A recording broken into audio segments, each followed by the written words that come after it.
Morning, everyone. EV evangelites, maybe, or criticisers of it. Who knows? We'll find out by the end of the session. Thanks for coming this morning. 10:15 on a Saturday. Very dedicated. Great to see you all. It's quite a select few, so it should help for a lot more sort of direct conversations. I'm David Trousdale. I'm the Principal Advisor for Sustainability at Newcastle City Council. Got specialism in EV charge point infrastructure. I'm not going to try and bore you too much because it's a bit of a dry subject if you go straight down into the detail, but I'm going to try and bring it to life a little bit with some really interesting case studies, some stories, challenge some of the myths that are out there. There's some interesting slides that'll sort of take you through some of the bits that sort of bring the challenge to life, really. But ultimately, what I hope for you to get out of today is that you'll come in here with either a good bit of knowledge of charge points or a low knowledge, wherever you're starting from, and you'll leave knowing something a little bit more than you came in with. So that's my aim for today. So I'll just take you through what I'm going to talk about today. Audio good? Perfect. So, as I've just mentioned, Principal Advisor for Sustainability at Newcastle City Council. I live in the city, so I commute up to Newcastle a couple of days, maybe 3 days a week. Usually use the train, so mobility is really important as well, using different modes. It's not just all about car, but big proponent of EVs as well. I've been working in the EV space for a long time, a really good understanding of charge points. I've worked for local authorities, I've worked for consultancies, I've worked in both the public and private sector. So I've got a really good idea of both ends of the spectrum, and also published a book. I would not advise writing a book when you've got small children at the age of pretty much 2 to 4. There was lots of evenings where there was lots of writing late into the night, and then also changing nappies halfway through the book. So that was there might have been a loss of concentration partway through it, but we got there in the end. So yeah, that's just a little bit like me. So to set the scene, firstly, EVs, charge points. You might not think it, but we're in some form of revolution currently. It doesn't feel like it, but I always say that when we've got voices of conservatism with a small c, not a big C, I'm not going to get political, or try not to, railing against change and pushing against something, that usually means there's a revolution going on, or something's happening. We've got electrification at scale, whether it is power, whether it is keeping your homes warm, and we've got electrification in vehicles. The EV journey's been quite well established. We've been on it for maybe 20 odd years. In my book, we basically say we've been on it for even longer than that, but we've been on a mass EV solution for 20 odd years, really. And what's really interesting is there's so many things driving it, but the one thing that's really, really important to remember as part of that is that, oil, gas, it is a finite resource. We do keep finding it. We do keep doing things like fracking and the like. I'm not going to get into that political argument at this moment in time. But this slide here just gives you the logic as to why we do need to electrify. So we've had multiple petrochemical, hydrocarbon shocks historically, and every single one of those have pushed up energy prices massively. I think it was the Climate Change Committee said that one single shock, the most recent shock, the cost that has had to the economy is enough to cover the costs to transition to electric heating, electric vehicles, electric solutions. So that's a really important point to note, and it's a really important point to remember, because ultimately we've had multiple of these and we can't seem to keep learning. We've all seen the news where we have a shock, prices go through the roof, and there's a whole term about prices being sticky. They go up really quickly and then they take ages to come down. That is affecting people across the country. That's affecting people across the world. We are quite an exposed country. We can't get away from that fact. But ultimately, those crises are going to keep coming. And every single one of those affect petrochemical prices, affect the petrol and diesel that people are filling up their car with. Electric vehicles, in the first two of those crises, obviously saw prices go up in terms of the energy, but not in terms of the same extent. When we looked at the price of energy going up in the Russia-Ukraine war, it did get up to about 40p a kilowatt. We're looking at price increases with obviously the most recent crisis of anywhere between 30, 40, 50, 60p per litre. So those energy crises are going to keep coming. So it's just a really important point to remember.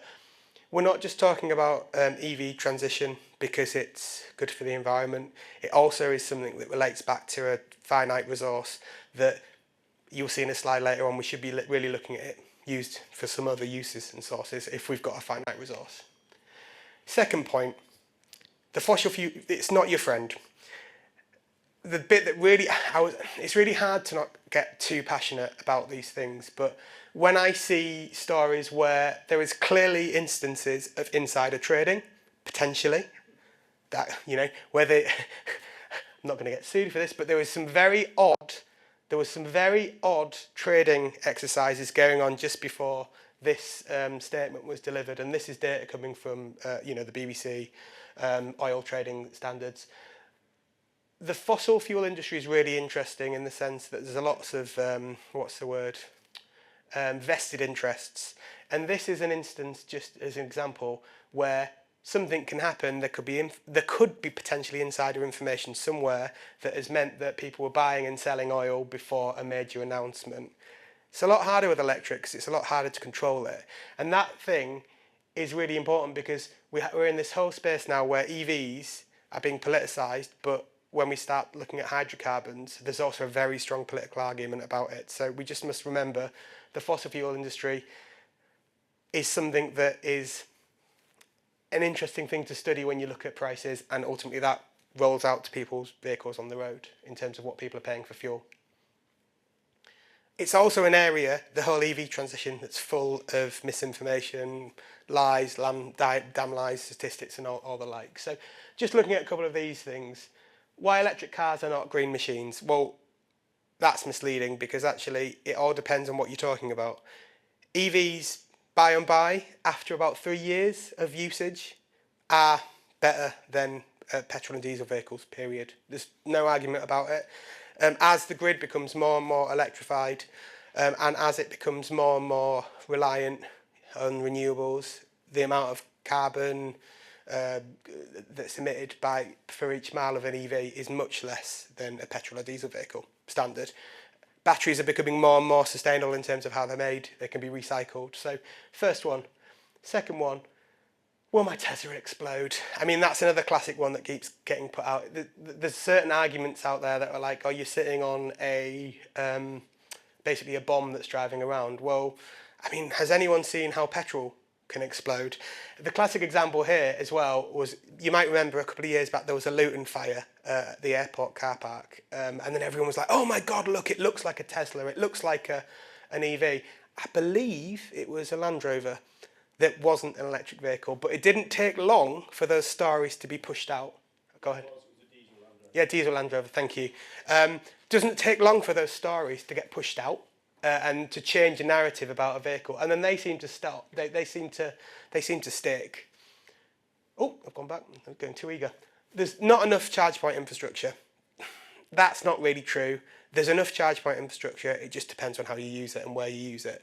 I've been using EVs for 6-7 years.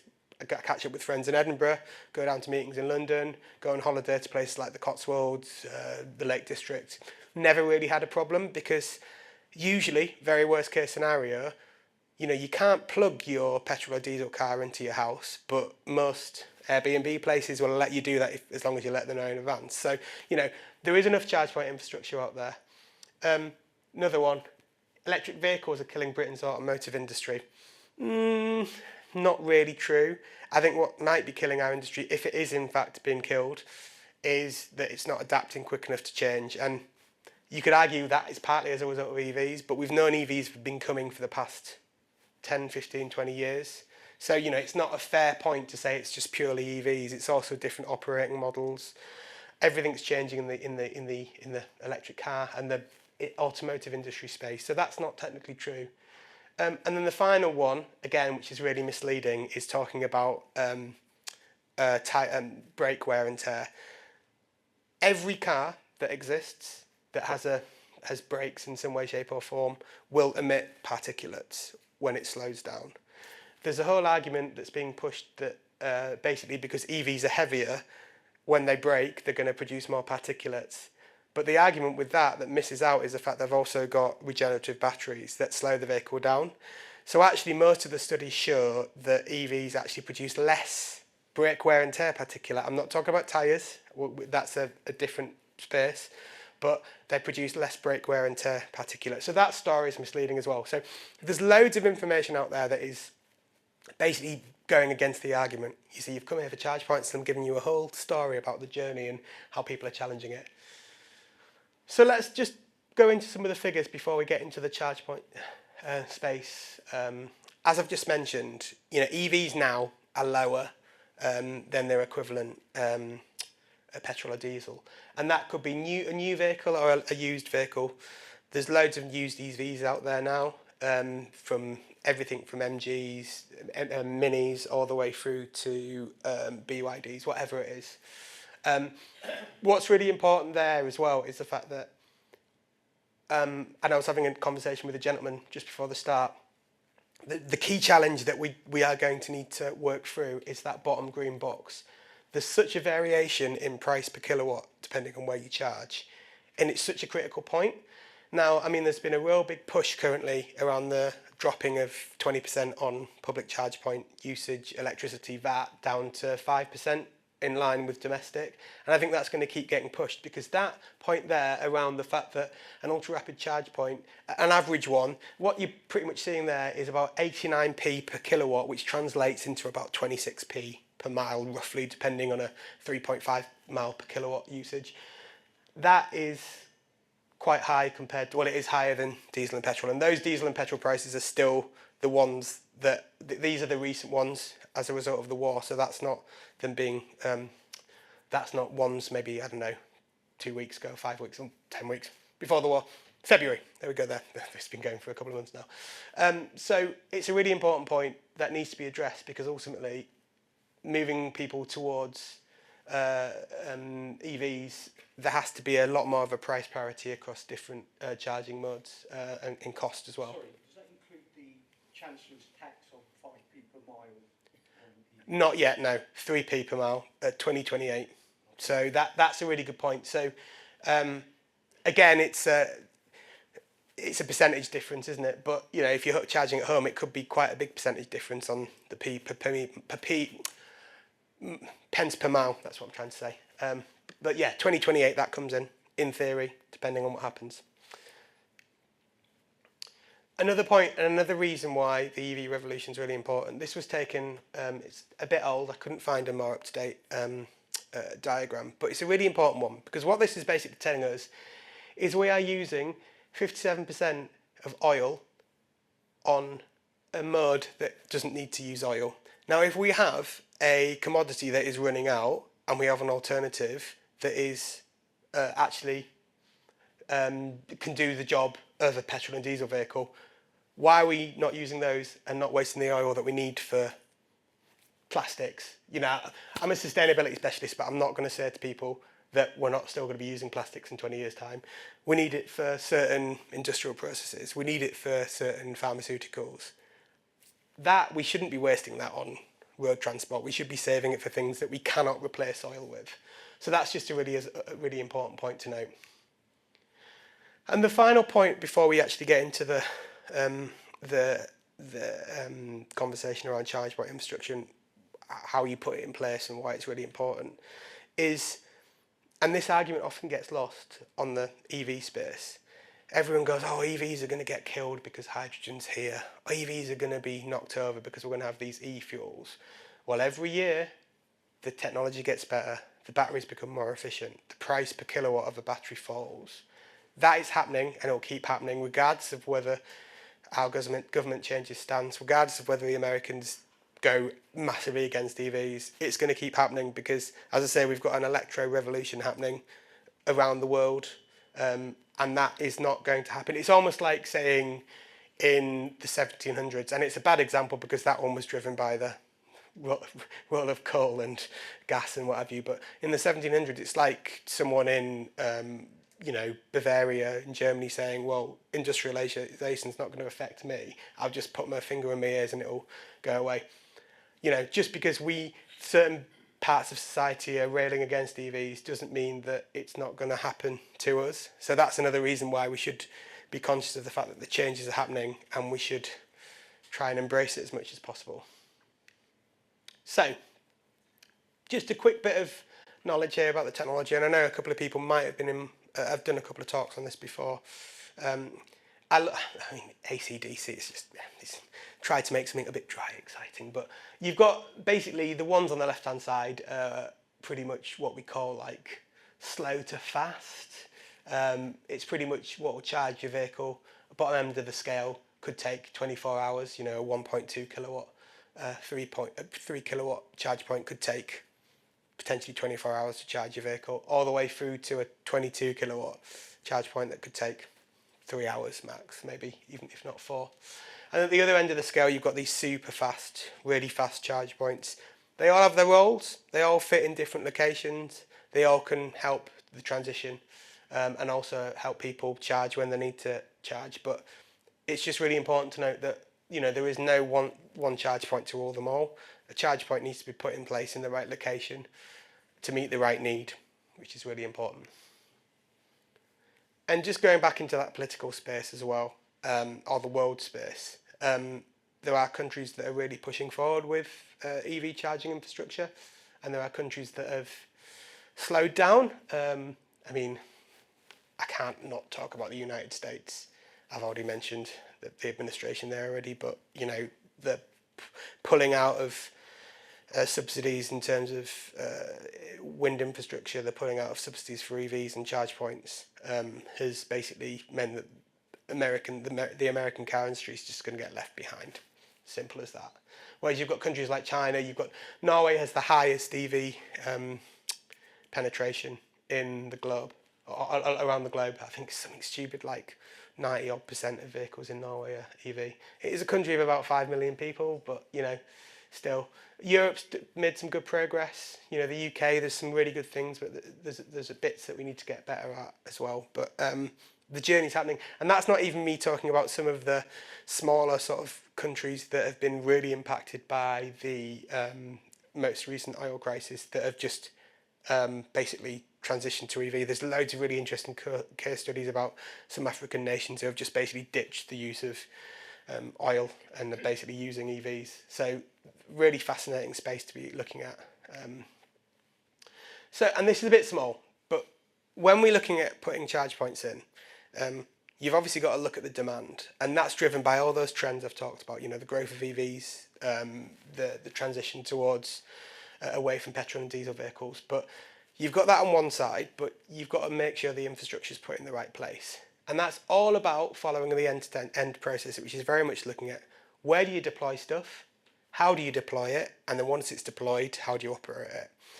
This is a really important process because ultimately, in this space, if you don't look at it from this end-to-end perspective, you end up with some terrible horror stories of charge points that have been installed. We've all seen them if you've got an EV. We've all been to locations where there's charge points that have been clearly there since the start of time. There was clearly a dinosaur that's been chewing on the edge of the cable that you plug into your car.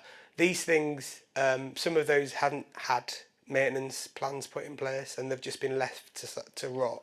There's been a couple of interesting case studies in Newcastle where there's charge points that have been in existence that have been vending for free for years. Now, don't just rush up to Newcastle now because they've all been stopped. I worked really close. My EV lead in Newcastle was when she came into Rose, it was one of the first things she did. But and we're not talking about small amounts of kilowatts that were issued here. We're talking about substantial amounts that you could argue was really good. It helped to the transition towards an EV, the EV journey. But at the same time, local authorities aren't known for having lots of money, so we shouldn't really be just vending 3 kilowatts. So yeah, the infrastructure bit's really important. How do you maintain it? How do you look after it? So that end-to-end's critical. And then the other bit there that's really important is that utilisation piece at the bottom. And that's basically how often is a charge point used. And if you don't have an idea at the very start, you know, you could be within a 10 to 20% view of it, you know, either positive or negative, of the usage figure of a charge point. You know, is it going to be used half of the time? Is it going to be used, 8 hours a day? Is it going to be used for 24 hours? They're never used for 24 hours a day. If you don't have an idea about that, then how can you know whether it's going to be commercially viable, whether it's going to have that impact on the transition? Really important points. The end-to-end is really important. And the other point that sometimes gets forgotten about is there's lots of stakeholders. Something as simple as a charge point being put in the ground has 8+ stakeholders. You've got the charge point operator who are critical to it all. They effectively are the ones who put in the charge point, manage the charge point, are the front-facing interaction with most people in this room. We'll all know charge point operators like might be Zest, or it might be Tesla, it might be BP Pulse, it could be any of those, but they all have a really important role to play. Then you've got the landowners. So who owns the land that the charge point sits on? Is it a local authority? Is it a local authority with a highway with charge points by the side of it? Is it a shopping centre with a private landlord? And then you've got local government. We're a bit pesky. We like to get into spaces and trying to push a transition towards EV, and also try and tackle air quality. And often quite a lot of the work that's happening in this space, most local authorities will put out contracts for charge points on the highway, i.e. the bit of road that they own and manage. But what's really important there is local authorities have to also have an idea of what's happening elsewhere, because the challenge there is if you start putting loads of charge points, I don't know, let's use Monk's Cross Shopping Centre, for example. If you started putting loads of charge points on the streets nearby it, but you've got a brand new supercharging hub near there that is dispensing 2p a kilowatt, you're going to basically see those charge points not used that you've just put in there. That's not happening, by the way. There's no 2p per kilowatt charging in York, I don't think, nor Newcastle, may I add. So then you've got the regional national transport body. So in York you've got the combined authority. In Newcastle you've got the North East MSA. They also have a really important role to play. Then you've got the distribution network operators. So here, Northern Power Grid, they effectively care about the distribution network basically downstream of the charge point. And then you've got national governments who also like to have a view, either pump money in or take money out of the market. And then you've got these pesky consultancies. I used to work for one of them who like to sort of try and help people understand what's happening and try and nudge a certain, using their technical knowledge to help the client usually, but obviously for a profit. And then you've got resident citizen groups. These often get forgotten about. We don't usually engage with them enough, I don't think, but they can make or break a charge point. And there's been instances where charge points have been put in parish car parks in certain places where parking's really challenging, and then you've basically got militant groups who either deface the charge point or park in front of it and stop it from being used. So really important. You have to look at all of those people. They all have a really important point and space to play in. So I'm just going to look at a couple of these stakeholder groups. So when you're looking at charge point operators, their whole purpose is, we shouldn't be afraid to talk about this because ultimately it's how the market works. They need to generate a profit, but they need to satisfy the customer by doing that. And I've done these talks before. There's been instances as an EV driver where I've gone to a charge point and paid a pre-authorization fee of £60 I might not use that charge point in the future if I know there's an alternative.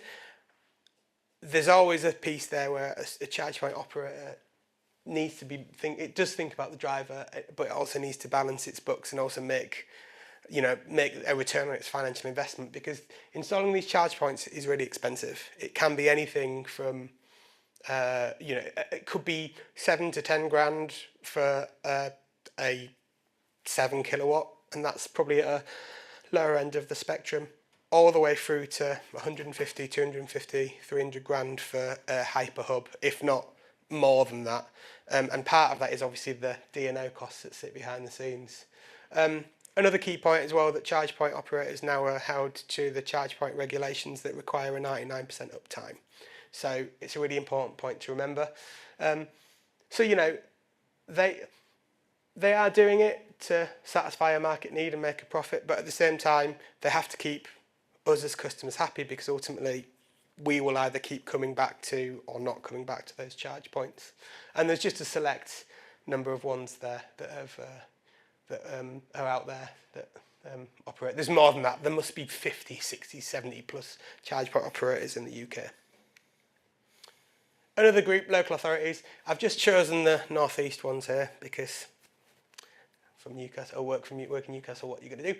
But ultimately, our whole point of existence is all about transitioning to EVs because they do have a benefit on air quality and they are more sustainable, and also it helps as part of a bigger transport mobility solution. You know, we can encourage people to charge at park and rides or hubs like that and actually get an alternative mode into an urban area. The hard bit for local authorities, we don't have a lot of money. So there's a whole piece there about trying to use what funds we have to encourage charge point deployment. And part of that is also about using government funding that comes out through things like the local EV infrastructure fund. There's things like that.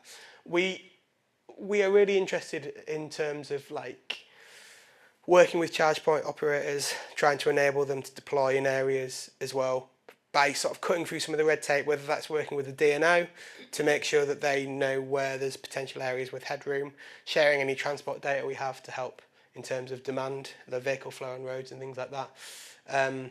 But, you know, invariably one of the other challenges, we are political beasts. Local elections have recently been. There was some interesting changes, to say the least, across the UK, and it's creating some interesting political environments. Newcastle's got a Lib Dem with a supply and confidence support with the Greens, with a reform opposition. So that's going to be really interesting to see how that plays out in local authority space. Can't ignore that, but it's a really important point when you look at the end-to-end. Then you've got your DNOs. Most people in the room will know their DNO, Northern Power Grid, when they lose power, basically. If they lose power during a storm event or there's work on the road, or you've seen basically there's traffic and then you get to the front of the queue and there's a little board that says permit number and then Northern Power Grid was here 2024, possibly until 2029, depending on the work that's happening on the road. But they fulfill a really important role. They're doing a lot of the balancing behind the scenes. Their whole responsibility is making sure that there's enough headroom to support growth in terms of more energy demand, and also from generation, so solar and things like that. So, and that's entirely their whole existence, to make sure that's the case, and supporting businesses, residents. Obviously, there's a cost attached to that. And charge point operators have to pay connection charges and reinforcement costs to DNOs to help them put in place the charge point infrastructure. Then that other group I was saying about, the resident and citizen groups, are really, really important. You know, they have a vested interest. They can make or break a charge point. They care about it usually because, you know, it helps them make that transition locally. It helps them use affordable charge points that can be on parish halls, it can be in village community centres, it can be on the highway potentially as well. But they all have a really important point to play. The bit that's really interesting as well is like the whole role that potentially people in flats can have in terms of pushing the flat owner or the complex owner to install charge points. It's a really important point. Really, like I said, they have such an important role to play, and I don't think we work with them enough, and I think we need to be doing that more as we move forward. So, I've just taken you through some of the key stakeholders. I've talked you through some of like the challenges really. How are we doing for time? Oh, we're good, yeah. The bit that's really important, we can't not look to the future as well. So each of these things happening here are going to have a really interesting impact on how battery electric vehicles are going to roll out. So if you've got more efficient EV batteries, there's a myriad of things that could happen there. You could either have vehicles with larger ranges, but I'd hazard a guess you're probably going to see those at the premium end of the market, but you're probably going to see a proliferation of vehicles with smaller batteries, but because the batteries are more energy efficient, they have a similar range to what a smaller vehicle has now. That's not a bad thing, but it's just a really important point to note. And all of those things might have a knock-on effect on how many charge points are needed. So if vehicles are suddenly able to drive 400 to 500 miles on a single charge, what does that mean for charge points on the motorway? Will there be the need for them as much as possible? And also, what does that mean for charging infrastructure at home and the local grid? Because if you've got some of the demand is being met by long distance motorway drivers and all of those are now charging at home, the grid might need to be reinforced locally. So that's why the stakeholder bit's really important, because they have a knock-on impact on each of these sort of future trends, although they are part of the journey on in terms of these trends. As I say, EV growth, it's going to happen. The most recent, as I said, the issue with the war in the Middle East currently, we're seeing sustained interest and increase in EV growth, increase in EV adoption. So that's going to continue. And I'd hazard to guess that even with a reduction in the number of grants that might happen in the future, if the money runs out or we have a change in government, it's still going to happen. You've also got things like ultra rapid charging. That's another big change that's potentially going to happen, and that's primarily looking at vehicles that plug in and could spend even 2 minutes charging, but a charge 50, 60, 70% in that 2 minute time. But again, they would have a knock-on effect in the grid because that power has to come from somewhere. And just to give you an idea, some of the most recent hubs, and I think the picture on the sort of Festival of Ideas sort of leaflet showed a hub in Winchester.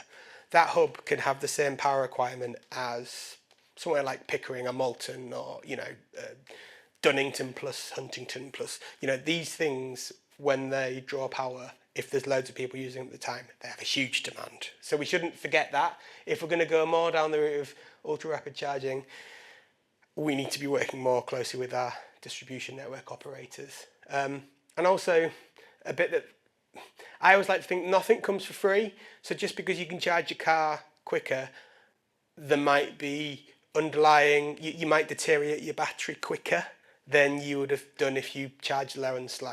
So, just be aware of that if you do travel quite, if you have an EV and travel quite a lot. I'm not saying it's going to destroy your battery, but, it's almost like you push stuff quicker, more in, it's almost like it does degrade your battery, the science is there.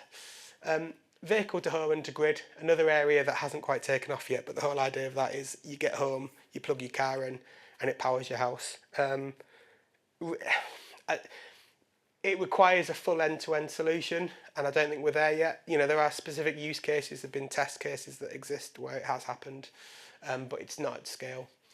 Wireless charging, that's a really interesting one. I don't think it's going to take off as big or as great as some of our sort of industry specialists might say, and that's because it's about energy loss, and it's also about sort of suitability, because we'd basically have to have a whole period of removing tons of charge points that are sort of cabled. It's going to probably work in specific locations where you've got depots with loads of vehicles to charge. It's probably going to work in locations where you've got specific types of use case, but probably not that. And then smart charging, that's moving quite quickly. That's primarily looking at, when you basically pull up, plug in, you only pay for energy when it's at its cheapest. Most homes, if you've got an Octopus tariff, if you've got an EDF tariff, that's an equivalent of smart charging. You've got payment standardisation, that's really boring, but it's quite important, because what that usually means is if you go and pay somewhere else, you can always use a debit card, or you're paying with a single source. Plug and charge is a really interesting one. That's where you just pull up to somewhere and you plug in the vehicle, it just starts charging instantly, and the payment is done elsewhere. Again, Tesla does that currently, but we've got that becoming more common in other vehicle manufacturers. And then e-roaming, that's a bit nerdy, but that's basically like you could have one card, basically, and then you can use it on any charge point anywhere, and it shares that. There's some change in the regulations, and then ultimately there's a broader transition around electrification. I'm not saying we're not going to see electric planes possibly ever. Who knows? We might. It depends on the energy density of the batteries and things like that. But you might certainly see a greater degree of power being provided to an aeroplane when it literally as it lands. It could potentially come off the runway and instantly click into some sort of power system, so it doesn't use jet fuel when it's stationary and things like that. And you might see that already. There's like what we call the APUs on the back of the vehicle, but some airports are already plugging aeroplanes into the power anyway. But there's a whole piece around electric boats. There's a whole piece around transitioning of buses. I mean, York's a really good city for electric buses, but other cities aren't there yet. Newcastle's not there yet, for example. But the transition is going to be happening across multiple modes. So, final slide, and then you can grill me with any questions. Ultimately, EVs are cheaper to run. They're becoming increasingly more affordable, and they are key to cutting emissions. You'll probably notice in this whole presentation, I've not even mentioned net zero once. Partly deliberate, but also I think when certain terms don't really come across with the meaning of what they're trying to achieve, it's kind of good to not really use them. This is all about, part of it's about cost saving, part of it is about sustainability, part of it is about air quality, but there's a huge cost saving aspect here. It only succeeds charge point rollout when they're put in the right place at the right time to meet the right number of customers. There's so many different use cases, so it could be residential charging where you charge on your street, it could be hyper rapid charging on the motorway where you charge your EV really quickly. It could be shopping centre destination type charging where you're going to be there for 2 hours, maybe an hour and a half, 2 hours, where you top your vehicle up. Delivering a network that's effective and works well involves working with multiple stakeholders, and if you don't do that, that tends to be when the failures start to happen. It could be as simple as not working as effectively with the DNO at the start, and then not buying enough headroom, which basically means you've then got to stop all your charge points at, 22 kilowatt when they could go up to 75 or 100 kilowatt. And you think, oh, well, why does that matter? Well, chances are, doing all the financial modelling, they'll have built their entire models on faster charge points, delivering more money, delivering more energy and therefore generating more money. So, curtailing the amount of energy delivered to those charge points without working with a DNO could totally kibosh the business case. Really, really important. And working with communities is really important as well. And the future really focuses on the standards, regs, smart charging and grid readiness piece that's critical. So that's pretty much a bit of a fly through of charge point infrastructure from a stakeholder perspective, with a little bit of myth busting at the start. I've got a book, buy it if you want, don't buy it if you don't want it. Really interesting stuff, goes into more detail. Had to do a bit of self-promotion. That's a FastNed charge point in Newcastle, next door to one of our not new, it's been there for about 8 years, at energy centres. I also talk about heat networks as well, but we won't go into that. And there's one coming into the city right now as well, here, I believe. So if it's of interest, if you want some bedtime reading, by all means, do that. So yes, thank you very much. So any questions? I think we've got, look at that, 20 minutes, which is exactly what I was told to give you all. Go ahead. Thank you. It's two comments really rather than questions. One about stakeholders and individuals thinking about access. Disabled people have electric mobility vehicles. Yeah, they do. And charging points need to be able to be suitable for them to use. And the other comment was about demand on electricity.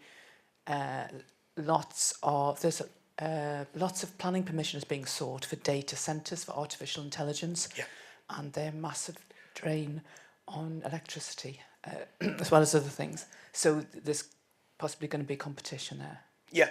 So the first point around additional access, additional needs, accessibility.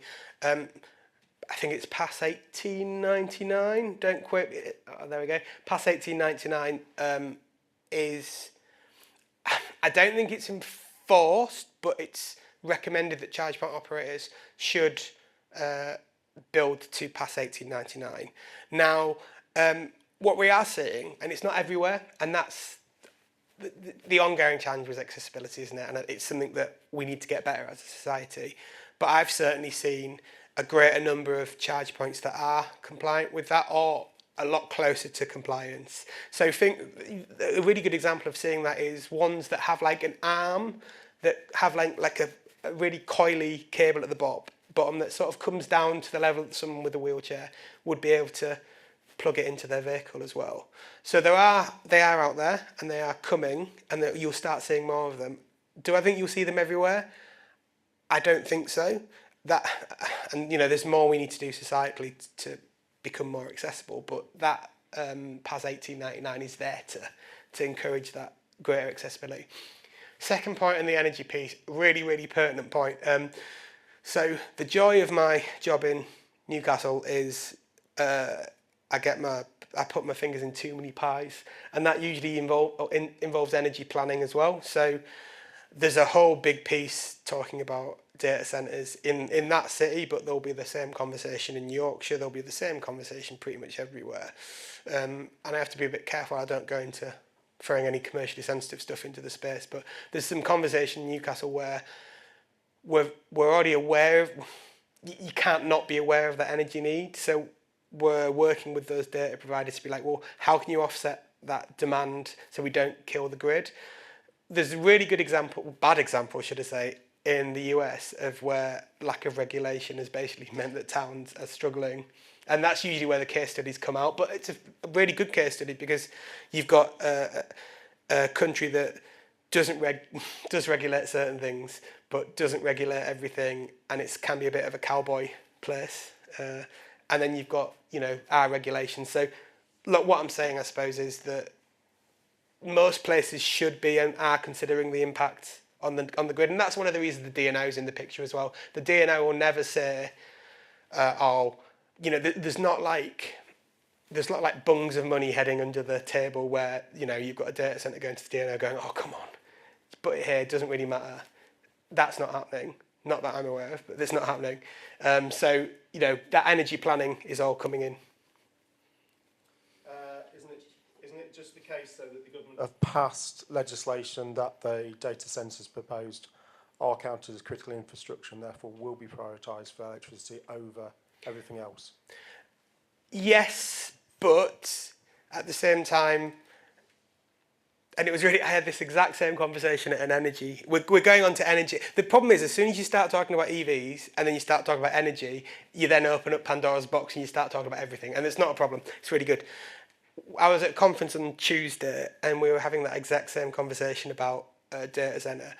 The bit that we are working through, so I suppose, with government is it still doesn't negate the need for planning and the planning process, which is going to slow stuff down, even if it is deemed as critical infrastructure, because as a local authority we have certain statutory responsibilities that we have to go through from a planning perspective, and part of that's energy. So, and then the challenge I sometimes get back in that, if it's strategic infrastructure, then it will still get called into the Secretary of State if the local authority turns it down. Yeah, probably, but the thing is the local authority has to do its due diligence, and do you know what, if it's going to keep getting pushed through without the planning process being followed properly, we will make sure that that process is diligent and takes the time it needs to. So I would say that there's a process to be followed, even if it's deemed as critical infrastructure, and that process involves energy planning, it involves working with the planning authority, it involves all the things like sustainability and biodiversity net gain. All of those things have to be satisfied whether it's critical infrastructure or not.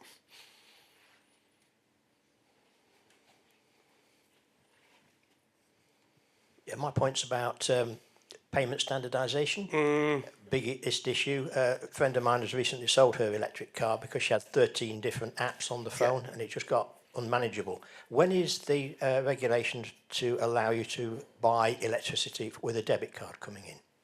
So it has come in now. So it's all part of the consumer regs, and it's all...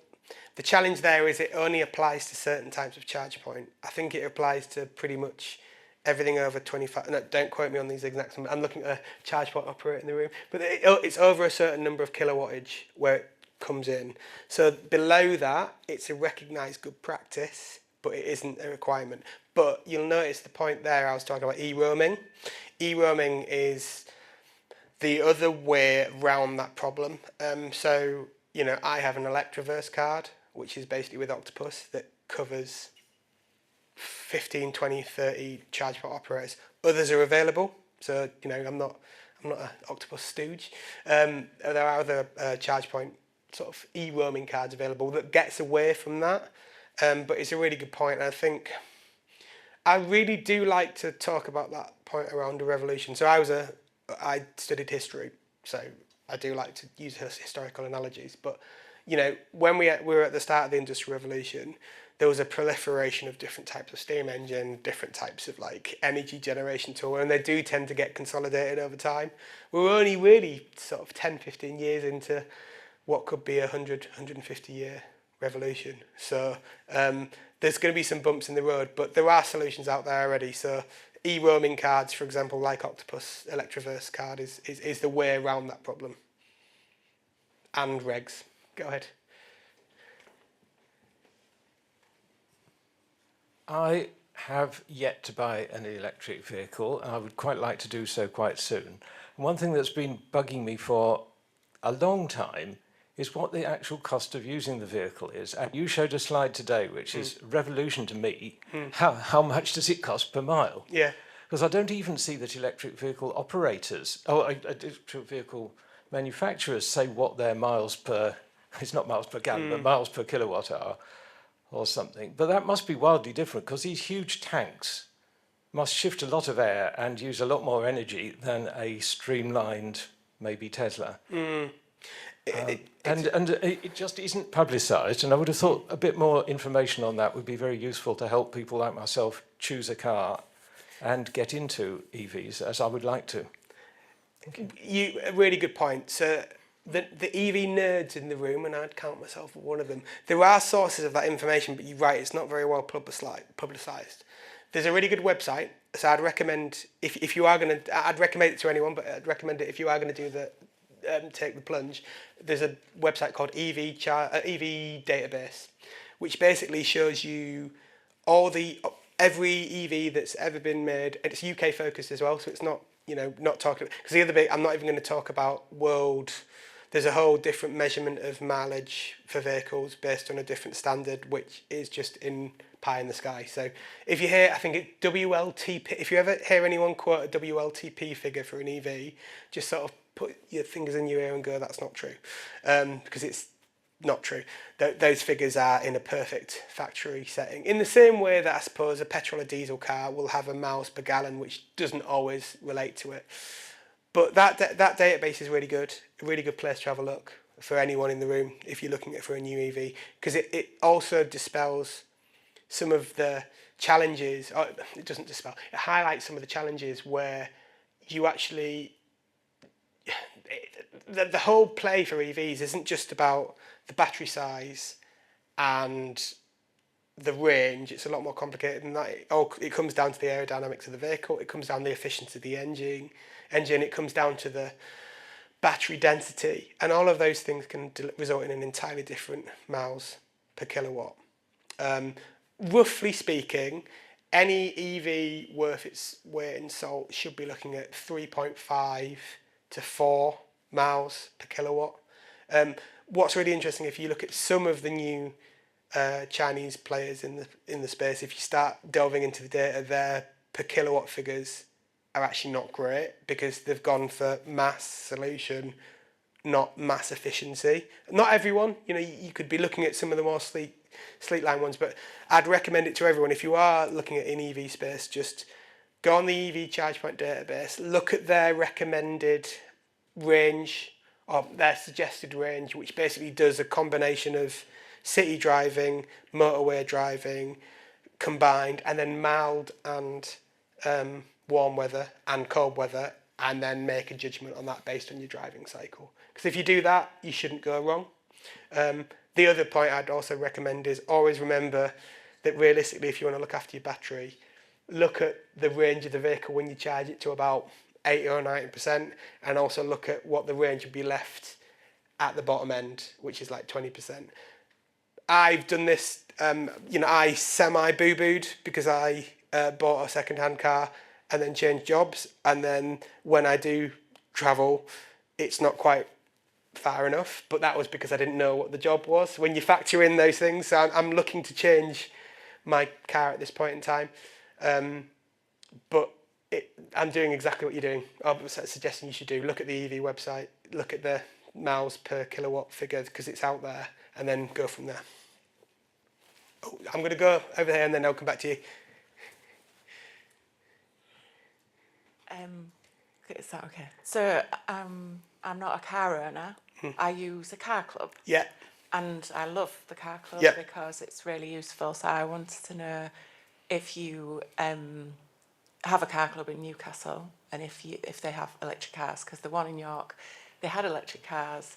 I used them on 2 occasions, but only in the moment. So you were able to see on the app how much charge it had. And I remember a particular time we just went to Scarborough. It was New Year's Day, and it was like, oh God, what do we do? But it didn't use any battery at all. It was fine.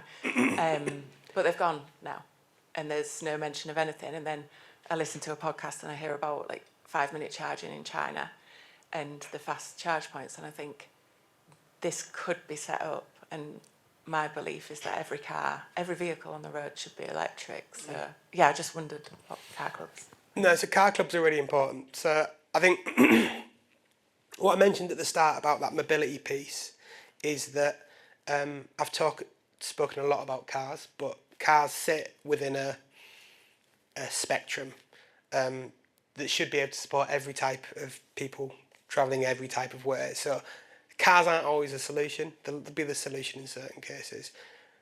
At the same time, car clubs are such a critical part of the picture. So Newcastle does have a car club. So it's the Enterprise Car Club.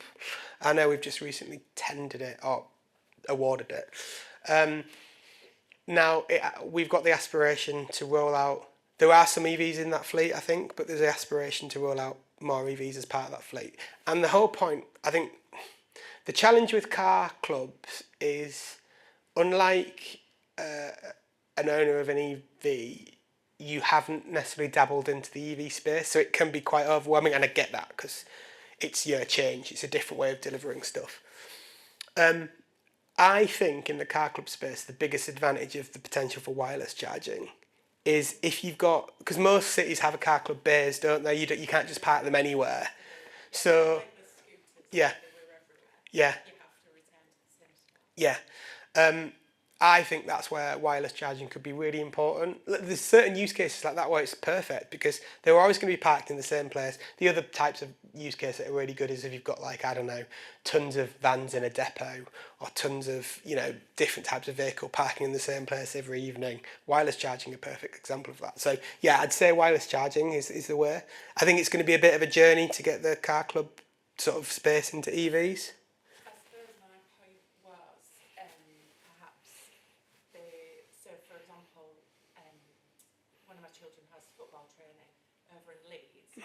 So I booked that car and petrol car, you as a customer you're meant to leave it with a quarter of a tank. Well, I know I can get to Leeds and then I can obviously fill it up if it were low. But if somebody were using an EV, if I was booking an EV and somebody had used it and it was coming back, I feel like that's the reason why the cars have gone, because they had slower charging points. And I think if we had speedy ones, it could be like, return 5 minutes to the hour. You plug it in, and I'm guaranteed when I've booked it 2 weeks before that on a Friday afternoon, when I find it at 5:45, it'll be full. Yeah. And I think so that would wireless charging be super fast at this stage? Well, you then start getting into a whole space about the battery capacity and how often it's used.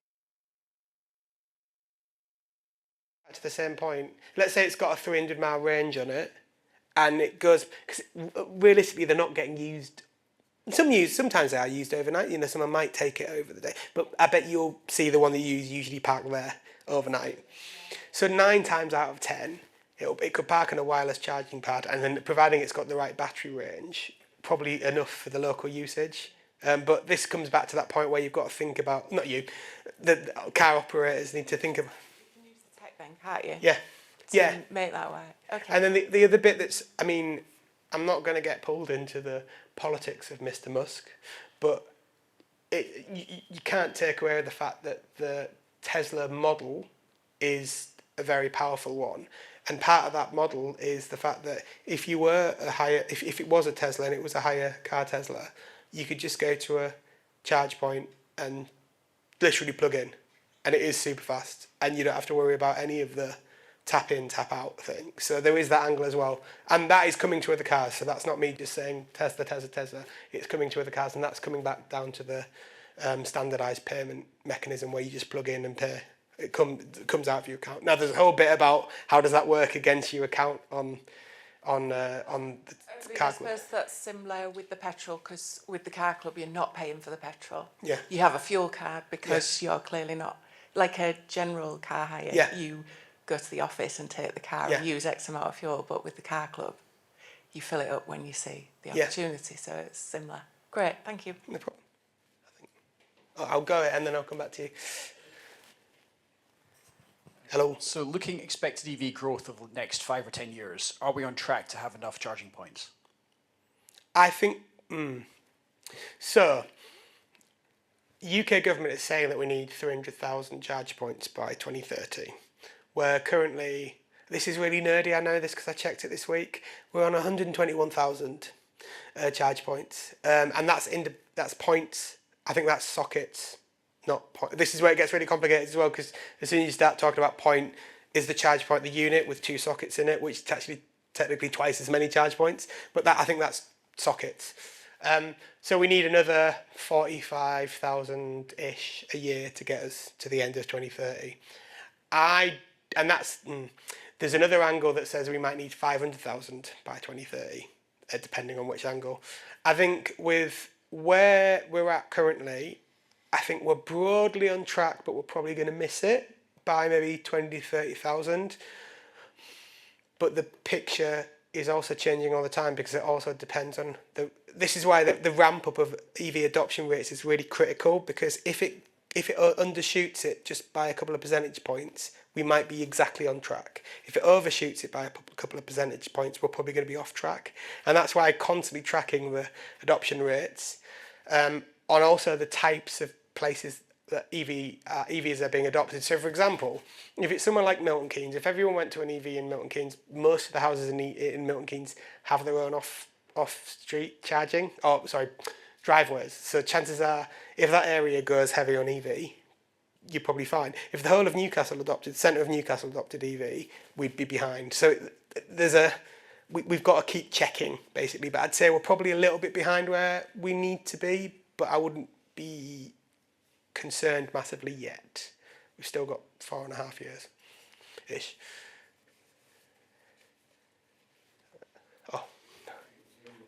Yeah, I think there's final question, I think, because we are 11:15. Just a couple of statements from my experience. So I'm a driving instructor, and looking on the forums, most driving instructors reckon they save about £6,000 to £8,000 a year running an EV. Really? That's amazing. Yeah, and one's actually done a breakdown of, he's unpublished his account sort of thing to show that. So it depends how many miles you do, and you have to make certain assumptions, but that seems to be my experience. The other thing I would say about charging, paying, I can't remember the last time I used an app, a rapid charger. My experience is whenever I've been somewhere, it's worked with a credit card. Yeah. If not, use the Electroverse prepayment card, that's worked fine. It tends to be the slower charge points. So just moving on to that point, recently we travelled on holiday in an EV, did quite a lot of driving around. Went to quite a few National Trust places, and they've got loads of charging. 22 kilowatt chargers there, which my car can't take full advantage of. But if you parked in a Kia or something that's got good spec on charging, they can get that. So we never fast charged, even though we did 600 miles in 3 days. So I wonder if rapids are not necessarily the answer. That's my question. I think there'll always be the need for rapids. I just think it's about the use case. There's so many factors and variables, isn't there? It depends on how far you're driving, where you're driving, the type of infrastructure. So we went up to Oban a couple of months back, and we did rely more on the rapid, it's just because the infrastructure locally wasn't great. But we also plugged in at the Airbnb and charged at home. So I think I genuinely think rapid and ultra rapid will always have a role in a motorway setting, in the same way that motorway fuel stations always do. And when I had a petrol or diesel car, I can't remember the last time I did fill up, but when I did, I remember it because it was eye-wateringly expensive. But but there's always going to be a role. But you're right. In most cases, you can probably get away with the destination type setup. And I think that would be probably the best thing, best bit of advice to leave everyone in the room. If you are thinking about EVs, just think about where you travel, when you travel, and what you do there. Because if you're spending an hour or two at the gym a week and it has a charge point outside, you might not need your own charger if you were thinking about buying one, providing you can always plug in there.